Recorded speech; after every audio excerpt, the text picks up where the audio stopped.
Hello guys! Good afternoon! Welcome sa YouTube channel ni Big Boy. Karon atong topic kay about sa apple cider vinegar. Alam niyo ba yung apple cider vinegar ay magaling ito sa uric acid, sa ulcer, sa gout. Magaling yan siya. Basta ano yung tama yung paraan ng paggamit nyo. Ah, yung timpla nito ay ilagay mo lang sa isang baso. Kung wala kayong kutsara, gamitin nyo na lang yung teaspoon, 2 teaspoon. Ah, Pag uminom kayo, yung wala pang laman yung tiyan nyo, pagising nyo sa umaga o bago kayo matulog sa gabi, uminom kayo niyan.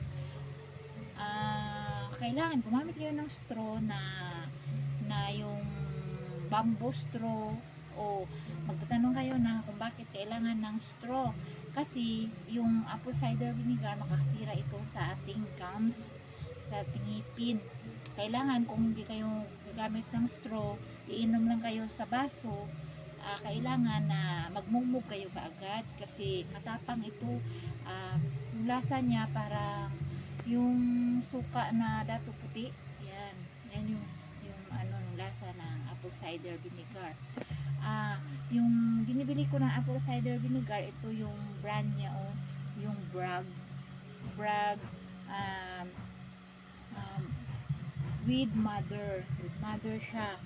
ah Organic with mother na apple cider vinegar. Tapos yung sa likod niya dito guys, dito niyo makikita kung paano siya inumin.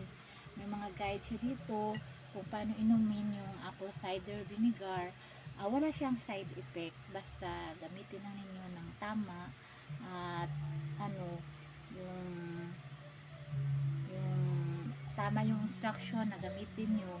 Kasi dati ako may gout, masakit yung ano ko, yung dito ko masakit niya, parang masakit pati yung likod ko na hindi ko alam na marami na akong ano, lagi na akong nagpa-check up ng doktor, marami nang niresita sa akin ng doktor.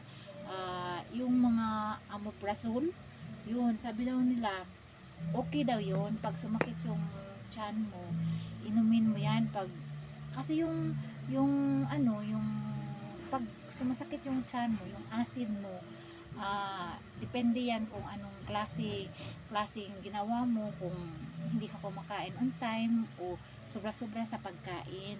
Kaya nung nagpa-doktor ako, sabi ng doktor, inumin ko daw yung omeprazole pag once na sumakit yung ano ko, yung dito ko. Kaya yung ininom ko nawala, pero bumabalik. Kasi kailangan din kapag umiinom ka ng mga gamot or yung ganito apple cider, kailangan disiplinahin mo rin yung sarili mo na kailangan na huwag kang kumain ng mga bawal, like mamantika, yung maasim, yung maanghang. Tapos huwag ka rin magpapagutom, kailangan na kumain ka sa tamang oras. Yun. Tapos magpahinga ka rin ng tamang oras kasi tumitrigger yung ating acid reflux kapag tayo ay hindi natutulog sa gabi. Kulang tayo ng tulog, maatake din siya. Kailangan na ipahinga natin yung ating katawan para siyempre yung katawan natin isa lang. Kailangan na alagaan natin kasi yung katawan natin ay tayo din ang maapektuhan pag yung katawan natin mag down. Kailangan wag pag kumain, wag yung basta kumain ka lang ng kumain. Kailangan disiplinahin mo ang sarili mo. Tapos bago mo gamitin itong apple cider vinegar, i-shake mo muna kasi dito yung with mama niyan. Makikita mo yan dyan, nandyan yung parang may ano siya sa baba, yung parang may mga naano siya sa baba, yan. I-shake mo bago inumin. pwede mo ring inumin sa warm na water, sa cold na water, o pwede yung sa tama-tama lang na na aligamgam lang na water. Oo.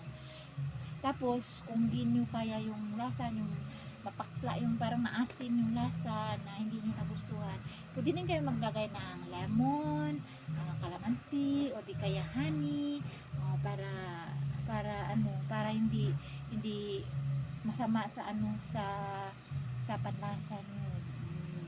Kaya yun guys, ito lang muna yung tips ko ha. Kaya, thank you for watching. Please like and share, and follow sa YouTube ni Big Boy. Thank you. God bless.